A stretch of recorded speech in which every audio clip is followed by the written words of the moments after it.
A violent attack inside a store in Southeast Portland, and it's all caught on camera. Does it fall under the jurisdiction of being a bias crime? Welcome to KOIN 6 News. I'm Liz Birch. Wayne Haverly has the night off. The Multnomah County District Attorney's Office is looking into possible bias crime charges stemming from a violent attack caught on camera at a local gas station. While prosecutors consider their options, a sociologist who studies hate crimes is weighing in. Our Jennifer Dowling is digging deeper tonight. She's joining us live right now. Okay, so Jennifer, what are you learning tonight? Well, I talked with Randy Blazak, and he tells us that this does seem to fit the definition of a bias crime, although more investigation will likely need to be done.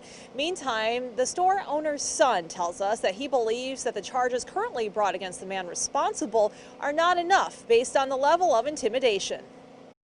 Is that how we do things in America, Afghan? Al-Qaeda? Osama? Huh? Is it? This disturbing exchange was caught on camera at a Southeast Portland Chevron. Okay, please destroy the store. A man seen trashing the store, threatening violence. The store owner's son gave us the video, asking us not to share his name or his father's due to safety concerns. Oh my God, they destroyed the store.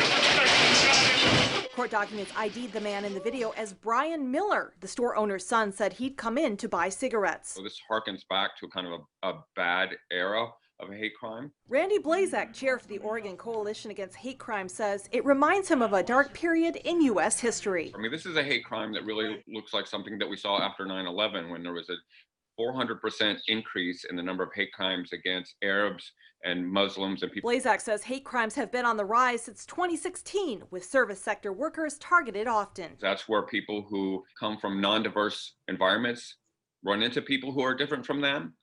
In places like gas stations and hotels and quickie marts, and so these become kind of flashpoints. Court documents show Miller was arrested on criminal mischief and robbery charges and released. The store owner's son called it an example of white privilege, saying it was a slap on the wrist. Blazak says prosecutors will likely think about the impact both on the victim and the larger community when considering whether to charge it as a bias crime. Members of especially Middle Eastern communities and Arab and Muslim communities will be reminded of their vulnerability, that there are people out there that want to target them because of their faith or their national origin. And so we see kind of a level of anxiety that rises in those communities.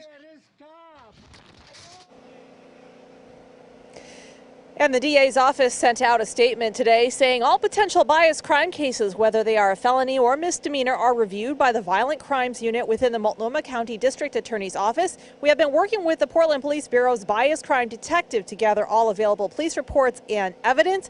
It goes on to say they will be reviewing all that before the court date that's expected on Monday. Back to you in the studio, Liz. All right, our Jennifer Dowling reporting live tonight. Jennifer, we'll check back in with you at 11 o'clock tonight.